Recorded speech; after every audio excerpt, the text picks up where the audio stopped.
Hello, everybody out there in Partner in Torah land. Welcome to the very first episode of Partner Talk, a talk show for the partners in Torah community and beyond. My name is Adina Stillerman. I'm a senior educator in Partners in Torah, and I'm your host for the show. So some of you tuning in might be aware that Partners in Torah is in the throes of a pretty widespread campaign across the globe in honor of Shabbat. We're spending 3 weeks together, and actually over 2,300 people have registered to be able to learn together as one unit, one team, one soul, in order to deepen our appreciation for Shabbat. So I have a treat for you. For the next 3 weeks, I have a guest on, and her name is Elizabeth Savetsky. So Elizabeth is actually my own personal partner in Torah. And the two of us are very, very different women, to say the least. I'm a Jewish educator. My husband is a rabbi. I have 6 kids, and I'm from Miami Beach, Florida. Elizabeth, she's also a mom, and you'll meet her soon. She's coming on any second. She just had her 3rd kid named Ali. She has 2 little girls. She's from Dallas. Her husband's a plastic surgeon. And together, we're going to be learning Torah together. But did I mention she's actually a celebrity fashion blogger? And several 100,000 people hang on her every word pretty much every day. So we're very, very different people. And truthfully, that is exactly what Partners in Torah is all about. And that's what makes it so special and so magical, because we believe that all Jews are really one people. No matter how different we are at the surface level, we're connected at the soul. And truthfully, I think the world is so fragmented today. It's fragmented politically, socially, religiously. And I think that it's a beautiful thing to be able to share this connecting experience through Shabbat, where we're all connecting not just to each other, partner by partner, but we're connecting to the world at large, bringing everybody together through shows like this, and connecting to our families through deepening our appreciation for Shabbat, and most importantly, connecting to God. But one of the things that I find to be so special is that the more you learn, the more you grow, the more you connect to other people in a more genuine way, the more you connect to your family members in a more genuine way, the more you connect to God in a more genuine way, something remarkable happens. So the more you connect to a deeper version of yourself, who you really are inside, who you're really meant to be. And I'm excited for this journey. So this is a little peek, a window into what Partners in Torah looks like when you begin a study session with someone that you don't really know so much about. And this is really organic, and I'm going to be very raw and honest with you. This is very new to me. Elizabeth and I don't know each other very well, but the very few conversations that we had together, I really have begun to like her very much. And I'm looking forward to be able to get to know her more and learn together. So Elizabeth, I'm excited to have you here. Welcome to the show. Hi, Dina. How are you? Good. How are you? Good. Thank you so much for having me. I'm so excited about learning with you and being able to share it with everyone here. I feel like, I was getting so much out of the short, time that we've had together, and it's an amazing gift to be able to share it with others. So thank you for the opportunity. Can I start out with the L'chaim? L'chaim. Clink. L'chaim, sister. For all of you who don't know what these are, then you didn't attend our Challah Bake last week, where over 2,000 women joined us and several other women from all over the world, and we made challah together, which was really remarkable. And it was about the fact that every Jewish woman is an influencer in her world, in her life, and in the world at large. So let's get started learning. You ready? Yes, I'm ready. I got my material here. Okay, fine. So these are the source sheets that Partners in Torah gives out, which is really nice that they make it so easy for us to be able to go through things. It starts off really light, surface level, and then it goes a lot deeper to the end. I feel like we're going to get to the real core of candlelighting, which is the first theme of this 3-week excursion. And I think that candlelighting is just so, I don't know, it's so traditional, it's so familiar. We've lit candles so many times, and it's nice to be able to deepen our appreciation for something that's so familiar to us, right, Elizabeth? Oh, definitely. I feel like it's taken on a whole new meaning for me. I shared a little bit of this in the Holobake, but I started getting very into my prayer with candle lighting when I found out that my the baby I just had when I was pregnant with him and having some complications. And so learning about this mitzvah is so special to me. Very, very special, especially because, well, let's get into the source sheet and we'll see how it actually connects quite nicely. So you want to read? Sure. Yes. Should I start with the blinding lights? Blinding lights, which is so appropriate being I have all these spotlights around me, behind me, right? But it's about the show. Go ahead. Definitely. Have you ever been to Times Square? A whopping 350,000 pedestrians push through the iconic spot every single day, pre-COVID era. Pause in awe and pose for pictures underneath the blinding, oversized LED screens. Everywhere you look, there are flashing lights and billboards advertising Broadway shows, clothing stores, and consumer brands. Some people call Times Square the crossroads of the world or the center of the universe. Indeed, it is the center of our culture in more ways than one. That sensory overload one experiences isn't confined to a few blocks in New York City. The city lights are but a microcosm of a larger reality that exists everywhere throughout the Western world. In the 21st century, we have installed brightly lit screens in every crevice of our lives, our homes, classrooms, cars, hotel rooms, on every airplane seat, and in the palm of every hand. Each screen flashes messages of promise for a better, happier life if we just follow the light towards consumerism, escapism, and distraction. Clearly, not all types of light help us see better. Awesome. So now we're going to go into lighting candles to bring in Shabbat. Let's continue. Do you want to continue reading? Sure. In a mysterious tradition that dates all the way back to our matriarch Sarah, we bring in Shabbat each week by lighting candles before sundown on Friday afternoon. While this mitzvah applies to each household, to women and men equally, candle lighting is considered a woman's special privilege. And it is through these candles that we create an ambience of serenity and peace in our home that sets the tone for the rest of Shabbat. Our custom is to light at least 2 candles. Some add more for each child in the family. And the 2 candles are parallel to the 2 fundamental aspects of Shabbat, of the Shabbat experience that we find in the Torah. Beautiful. So now it's going into 2 sources. It says the reason why we have 2 different candles is the concept of zachor, remembering, which is one of my favorite concepts, especially because I deepened my appreciation for it after I lost my mother, and I said yiskor for the first time in synagogue. For those of you who are not familiar, you say yiskor after you lose a loved one, particular people in your family. And during certain holidays, you go to synagogue and everybody joins together, kind of like in mourning, trying to remember the people that we lost. Jews are actually obsessed with remembering. We want to remember everything. We want to remember the fact that God created the world, which we're going to talk about now. So next week, when we go into Kiddush, we're going to talk about remembering, why Jews are so obsessed with that. And it's connected a little bit to some of the words that you probably are familiar with when we say never forget. Isn't that interesting? I'm a child of 4 Holocaust survivors. That's something that like rings in my ears all the time. Never forget, we shall not forget. So one of them is about remembering Shabbat. That's where we see source 1a. The other one is what we call shamor, that we have to guard Shabbat. What is the difference between remembering and guarding? So you want to read the English? On the one hand, the Torah tells us to remember, zachor, Shabbat. Our sages teach us that this encompasses all of the positive, proactive mitzvot associated with Shabbat observance. On the other hand, the Torah tells us that to guard, shamor, Shabbat. This, our sages teach us, connotes the passive cessation of all creative activity.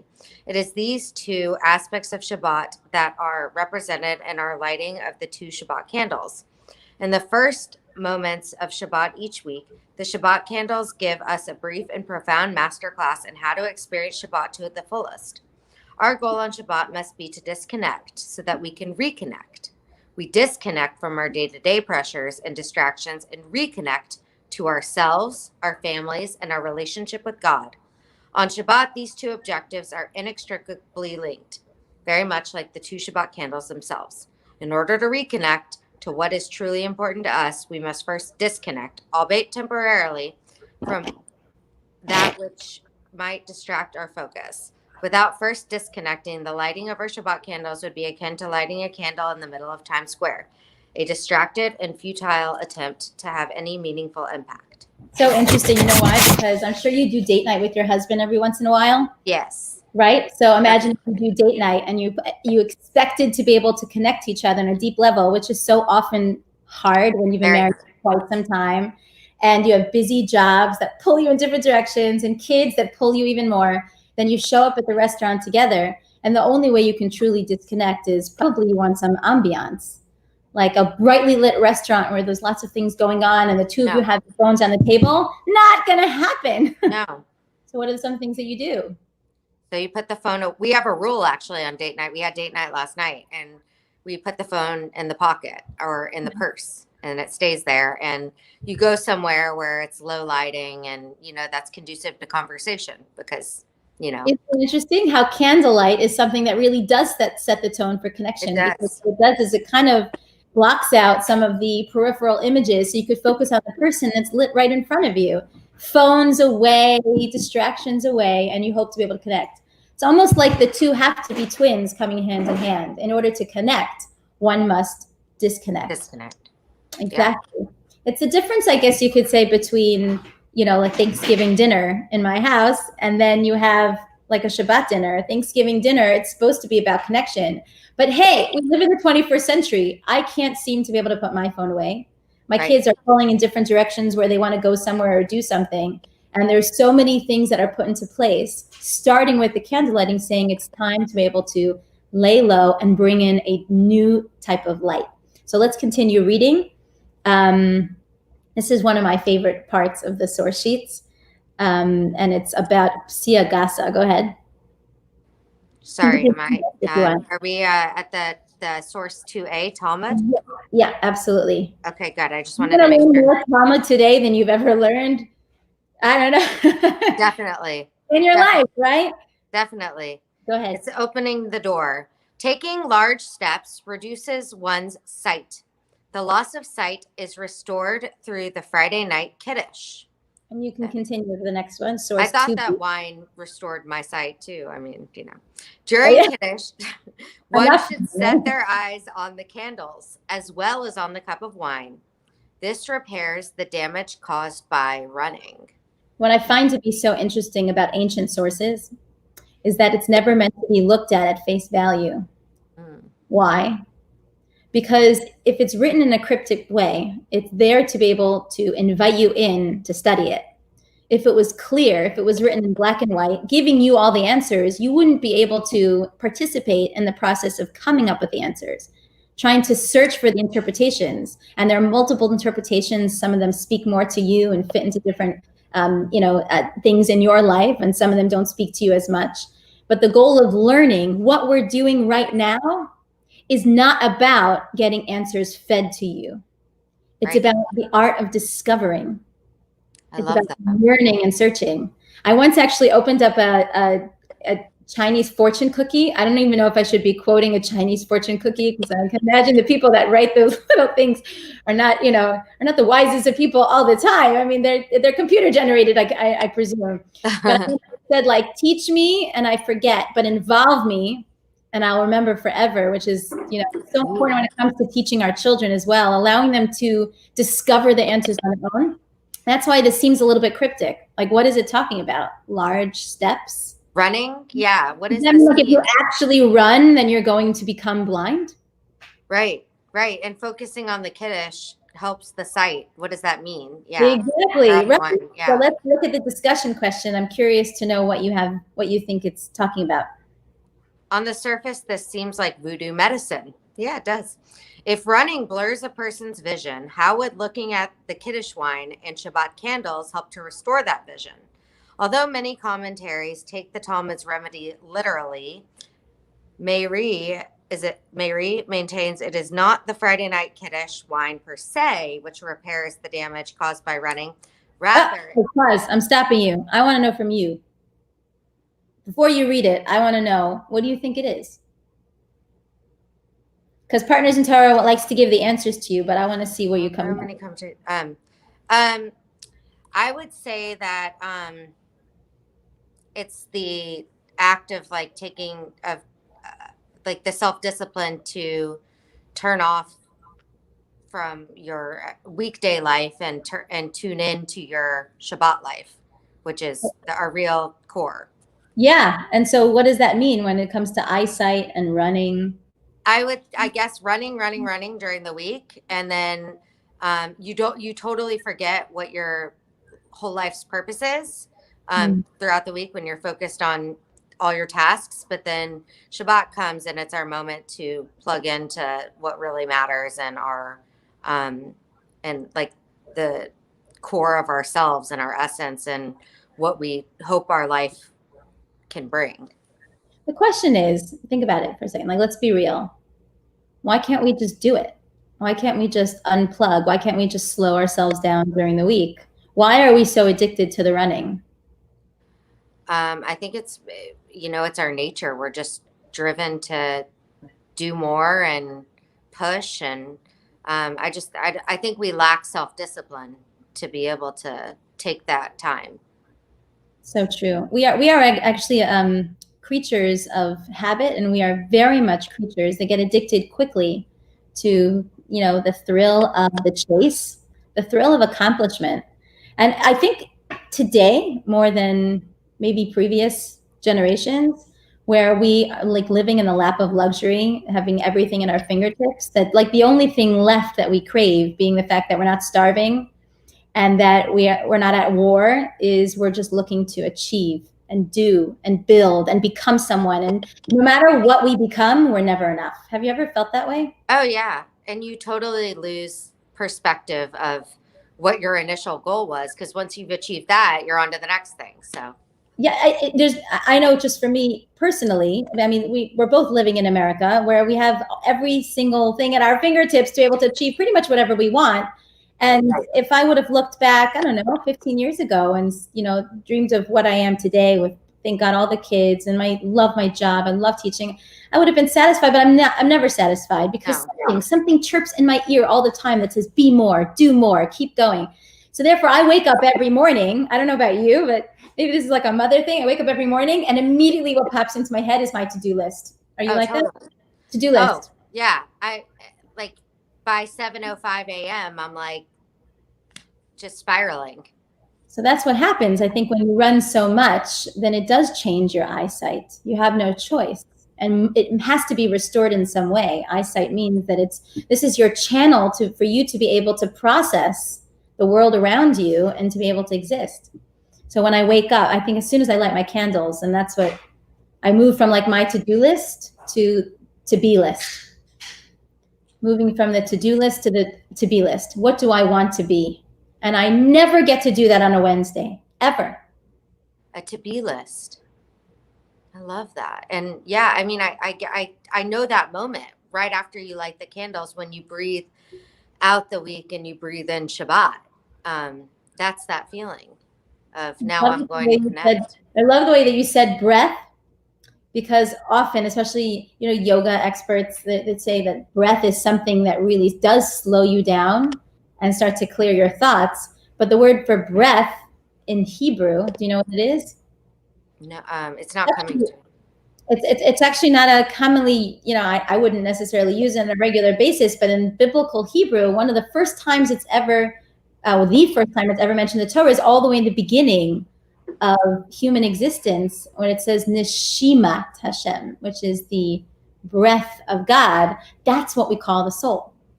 The breath of God. Neshimat. Neshimat Hashem is the breath of God. Hashem. Do you think it's an accident, Elizabeth, that something that science came up with many, many thousands of years later, that taking deep breaths will allow you to pause and reflect and maybe think clearer, is something that, the Torah said that it's always been that breath is something that's connected to the soul, that it connects you to your godliness in some way.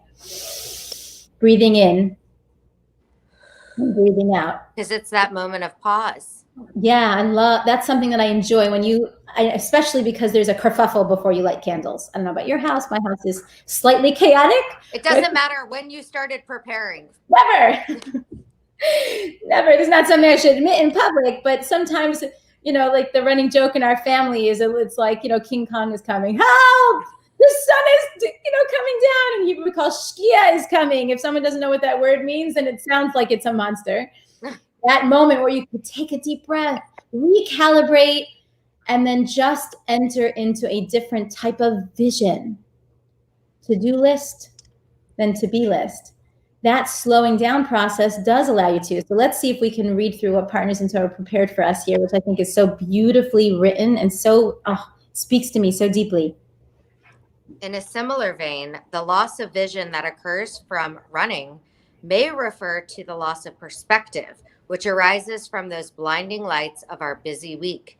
As we run to achieve, acquire, and become. When we recite Kiddush and look at the Shabbat candles, we put the weekday activity on pause and focus on the meaning behind everything that we do throughout the week, connecting with God, with our family and friends, and living a life of meaning. The candles then represent a spiritual light that clarifies that which is truly important to us. It is as if we are temporarily turning off lights in our own personal Times Square and lighting a candle that effectively emits a sense of peace and calm. Beautiful. I love that. I love that. Beautiful. So I love that metaphor. Yes. That resonates very deeply with me, especially, coming from New York and that feeling of just overstimulation. And, you can't focus on anything because you're focusing on everything. I didn't know you were a city girl. Yeah, I just moved to Dallas in July, actually. See, last July, so it's been just over a year. Where did you lived in the city? On the Upper East Side. Oh, this speaks to you. We opened up with Times Square. Yeah, it does. Yeah, that's remarkable. I used to work in the city, and it was probably one of the scariest places in my life because I grew up in Richmond, Virginia. Oh, wow. Richmond, Virginia is like the slowest, it's molasses city. Everybody's chilled, And then moving to Florida, everybody's pretty much retired or on vacation. Wherever you go, nobody honks their horn. Nobody cares if you're sitting at a red light.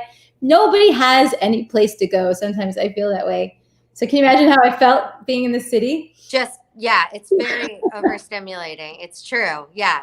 I found myself on edge all the time and, needing Shabbos more than ever there. So this really, really speaks to me. Yeah. So let's go to source 3.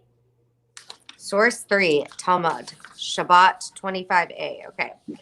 One late Friday afternoon, Rabbi Hanina ben Dosa noticed that his daughter was sad. He said, "My daughter, why are you sad?"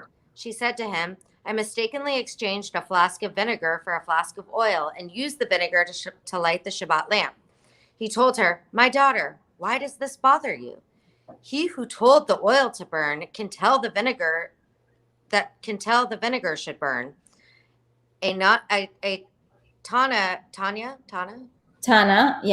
taught those candles burned the entire day continuously, and it was used for the Havdalah light." Wow, so she used the vinegar to light the candles. So the discussion question is, what does Rabbi Hanina ben Dosa's comment add to our discussion about light? Which is interesting, that if Hashem decides that oil should burn, he could decide that vinegar should burn. This takes a little bit of depth, I think. But I have a feeling that we can come back to it after we read the next source and the discussion question. I think we can kind of come full circle and realize that when we light our candles, it is so much deeper than just shining a light into our home and into our immediate space. Somehow we're like tapping into an energy that reverberates pretty much throughout the world. So I'll read the source if you want to give you a little bit of a break. Sure. Our sages tell us something interesting about candle lighting.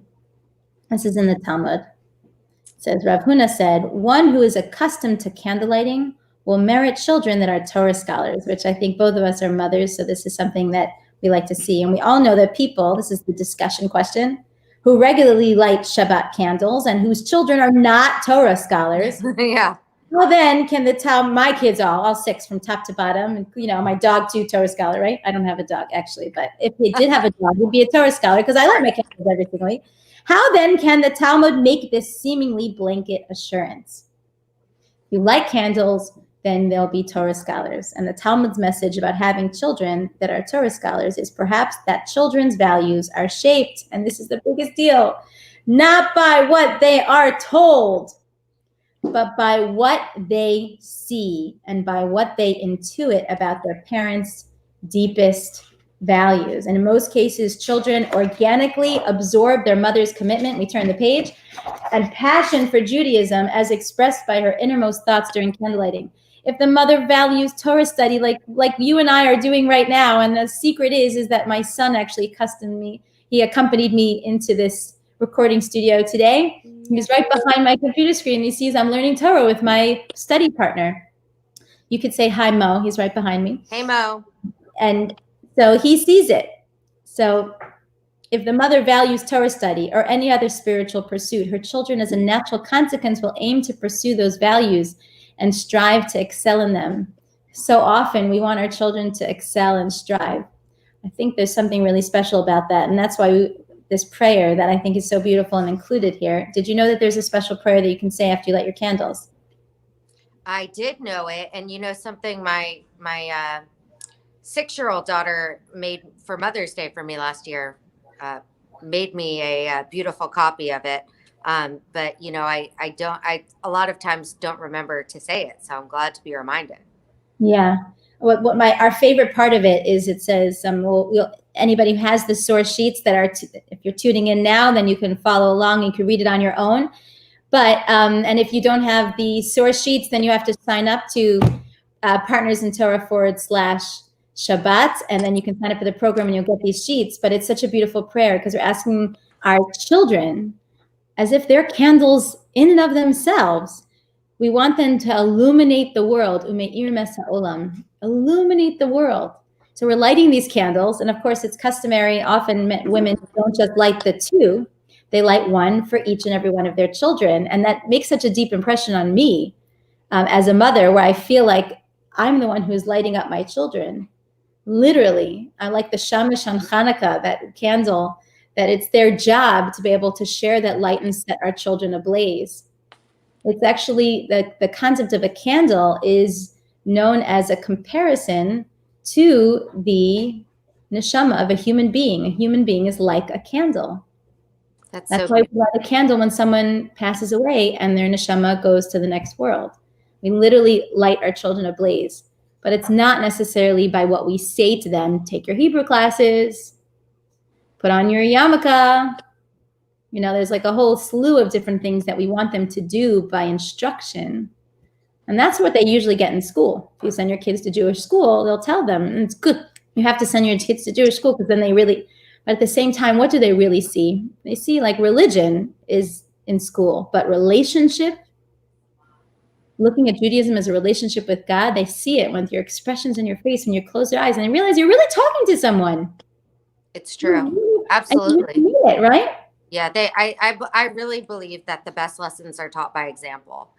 And that's something that I've always really put at the forefront of my parenting. And especially when it comes to spirituality and Judaism, I think, you know, it's very hard to tell somebody how they should connect because you can't instruct someone how to feel or how to connect, but you can show them how you do it. Yes, through actions. And it has to be coming from a very deep place. They say, Dvarim yotzim min halev nechnasim halev. Things that really come from the heart have no choice but to be directed and penetrate the heart of another person. And they can tell the difference between parents who are doing things just because it's tradition, right? Or tradition, or it's because it's something that's coming from deep within you, that you recognize your opportunity to light your children ablaze and charging them with the opportunity. And I think that's what it really means. But if we want to go back to the story about Rabbi Hanina ben Dosa and his daughter, that my own personal take on it is that you need partnership with God. It is a miraculous thing that we even exist. We connect it to this particular concept. For us to be able to light up our children so they carry on the legacy of Jewish identity, come on, Elizabeth. It's statistically impossible that our grandchildren will really, really know and believe and be proud of being Jewish. If you look at our history, then you can definitely have a window into the future. Why do we even survive today? Why do we even know that we're Jewish? We're so tiny. We're like, we're less than 1% of the world's population, 0.2%. If you round us off, Elizabeth, we don't even exist statistically. And add the anti-Semitism, layer it on.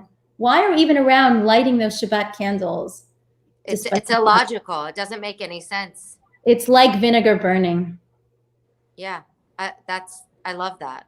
That actually is a really great way of thinking of it, because our presence feels so much bigger than our size, and that's the vinegar burning. We ask God, like, just like you light up oil, light vinegar, whatever I do in this world, I'm asking you to partner with me and to miraculously bring it into fruition, make it actually make an impact, not just on my own family, but at the world at large. And that's actually the next source where we talk about lighting up the world. It's just one of my favorite Jewish concepts about the fact that Jews have this opportunity to be able to light up the world in some way, this light into the nations, which we've heard this phrase, right? We've heard this phrase over and over again. What does that mean? What does it actually mean? I'm always so inspired to see what a difference Jews make into the world. That we make up 25% of Nobel Prize winners, but we're less than 1% of the world's population. That's just perplexing.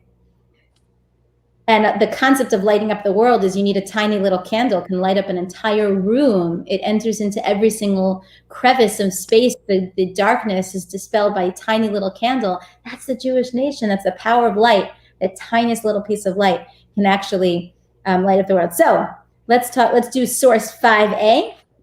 And we're going to keep this to, remember the beauty of the Partners in Torah experience is that you take a small amount of time in your day to be able to charge yourself in a massive way. So we're going to keep this. We're going to see if we can keep this to 45 minutes, and then we'll go. So source 5A, would you like to read? Sure. I will make you a light for the nations so that my salvation extends to the ends of the earth.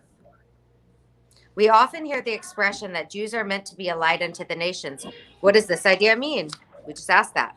Yep. The Midrash says, God says, if you guard the Shabbat candles, I will provide everlasting light for you when Zion is redeemed. Moreover, as taught by the prophet Isaiah, the nations of the world will follow your light. All this is in the merit of the candles lit in honor of Shabbat. In honor of Shabbat specifically. I feel that when this Midrash was written, the profundity of these words, the fact that the light of Shabbat is something that will allow us to be able to light up the world even more, it is so pertinent today. We could have never imagined how much we would need Shabbat 1,000 years ago. Unbelievable. I know. Cling to it, crave it, because it's like our energy. I look forward to it, and I don't want it to end when it's time for Havdalah. Yep. Definitely. Yeah. Actually, it's funny. A lot of my non-religious or non-Jewish friends always ask me, how do you keep Shabbat? It must be so hard to unplug. I said, how do you not? It must be so hard to stay plugged in, because I can't imagine how I would get through the other 6 days without it. What I find is that when people start to incorporate, remember, Judaism is not all or nothing. Any Right. little thing that you can do to be able to turn off so that you can turn on and connect will make a difference. So a friend of mine actually decided that she did want to go through this digital detox for 25 hours and shut off her phone. And she actually works a lot from her phone. So this was a big deal. And she said she literally felt withdrawal symptoms for the first few hours, that she kept hearing pings in her head and wanting to grab her phone. And that was, she called me up and she said, I don't think I could ever do it for 25 hours because it was so hard for me to do it for a few hours. And I said, no, it's like any other detox. It takes time. And then at some point, what you do is not only do you appreciate it after a certain amount of time, you can't imagine what was life like without it. How did you survive not having that time where you put it away unconditionally so that you can connect? And it took her quite some time to ever get to the point where she can keep her phone off for 25 hours. And until this day, right now, she says, I could never, ever, ever not have my Shabbat where I turn my phone off completely. But it took time because, Wow. Yeah, no, it does, because you can't imagine not refreshing the screen, and exactly. and it's like a reflex because it becomes such a habit. But even more, all the more reason that we need it. So, I feel like I would never stop working, to be honest. Yes. And I think you and I are twins in that way, where we work very hard and we're go-getters and we keep moving no matter what. My children actually have said that to me. They said it's embarrassing for me to say this in public. same with me. They've said that they appreciate the fact that I give them total undivided attention with my phone and my computer and all work away. And my to-do list is torn, put in the bin. And I'm just the to-be list. I want to be a good mother. I want to be a good wife. I want to be, a good Jew. I just want to be the person that I know I'm meant to be. Let's read the last one. And then I have a little bit of a treat for you that I think you'll really enjoy. I think that you're going to watch it over and over and over again. It's very special. Okay. So the Midrash connects Shabbat candle lighting with a future light that is seemingly not physical. How would you explain the word light used in this Midrash, and what connection might there be between the Shabbat lights and the future light? The Metzudat David explains this light to mean the ways that the Jewish people will enlighten the nations of the world about the ways of God. As represented by the Shabbat candles, the radiance of Shabbat has certainly become a source of light unto the nations in our times. With the rapid development and adoption of technology and social media platforms, it is no secret that people around the world are more distracted and preoccupied than ever before.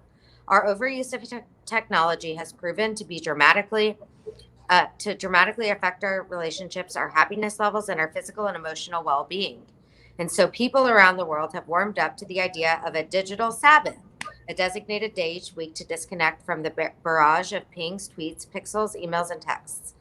Through these initiatives, the world is just now discovering what we have known and practiced for thousands of years. Shabbat has long been a priceless gift that allows us to temporarily disconnect from our regular routine so that we can reconnect with the infinite blessings of a healthy perspective and positive relationships with ourselves, our loved ones, and our Creator.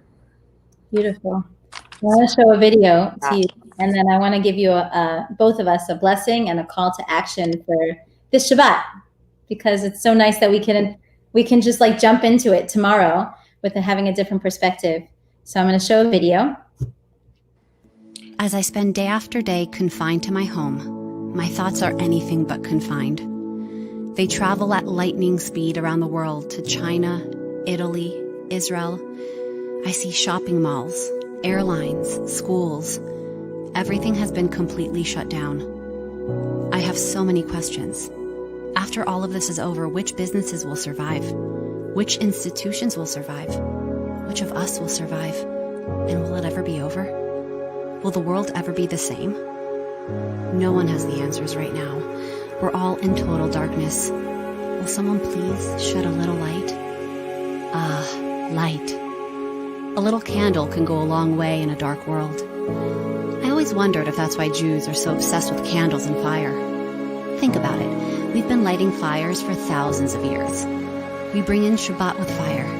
We take out Shabbat with fire. And we do the same for Rosh Hashanah, Yom Kippur, and every other holiday around the year. On Hanukkah, we spend a whole week obsessively lighting candles. On Lag BaOmer, we set the whole world ablaze. In every synagogue, we have that little everlasting flame.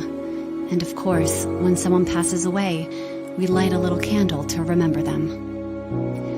What is this obsession with fire? Maybe we're trying to access a certain type of light, a light far brighter than any physical light. That spiritual light that's existed since the beginning of time. You see, if you go back in time, way back, you'll find that both scientists and creationists remarkably agree on something. That everything in the universe started with light. If the sun didn't exist yet, where did this light come from? This light, dear friends, was the powerful light of the spiritual world. It was the fiery soul that exists within you and me. Everything in the physical world is like a mirror, reflecting the deeper spiritual elements of life. So why is the human soul compared to a candle? Look at it this way. The world was created with 4 elements: water, air, earth, and fire. Each of these elements naturally has its own unique direction. Water flows downward. Air moves in all directions. Earth is passive, unmoving without an outside force. And fire's nature is to rise, like a human soul. Flames must breathe, change, grow. They strive against the darkness and ultimately one day fade away, all the while rising, facing upwards, no matter which way the candle turns. The flickering of candlelight reminds us of the precious fragility of life, a life that must be cherished, focused on the things that really matter. When I light my Shabbat candles, it's my unique reminder of the light in the world that is often so hard to see, that I'm just too distracted to notice. It's in the moment that my hands pass over the tip of the dancing flames that I feel the warmth of the fiery soul that connects us all. And you know what?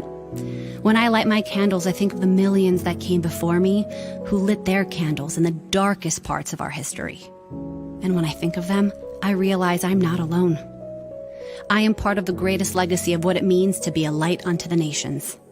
So this Shabbat, let us live that legacy and be the light.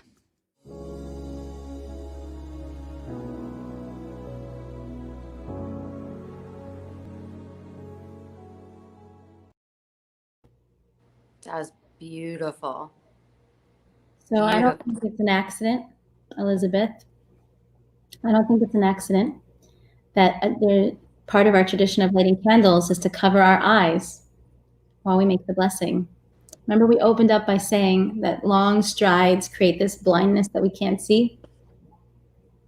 So technically speaking, we cover our eyes so that we could make sure that we say the blessing fully before we actually get to enjoy our candles. But when we cover our eyes, we have such a remarkable opportunity where sometimes when we don't see the physical world because we're blocking it out, we get to see something far deeper, something far greater, something more subtle, and we get to concentrate. I don't know what you think about when you cover those eyes, big blue eyes, but I usually think about the fact that women all over the world are doing the same thing as me for thousands of years, dating back to Sarah, our matriarch. That, to me, looks like a torch. Doesn't look like a flame. Collectively, you get all those candles together, you have a torch that lights up the world for sure, and it lights up the future. And I think that's a remarkable thing to think about. And maybe you can design something that you want to think about this time when you light your candles. This week, will you let me know? This Thursday, let me know what you thought about. Absolutely, yes. I will let you know next time that we speak. I have to start thinking about it because the pressure is on now. Yeah, well, it's so beautiful. This is my moment. The beautiful thing about it is when you cover your eyes, it's you and yourself. There's nobody else with you, and it's such a personal time. Right. So I'm going to steal that a little bit from you because I want to know what's going on. But thank you so much for joining me. Thank you for having me and for this beautiful lesson. And I feel like we just scratched the surface, and I definitely will have a whole new perspective when I light my candles tomorrow. So I'm grateful. Thank you. I want to thank everybody else for tuning in, for peeking into the beginning of a brand new partnership. Elizabeth and I are just getting to know each other, and I'm looking forward to Partner Talk next week.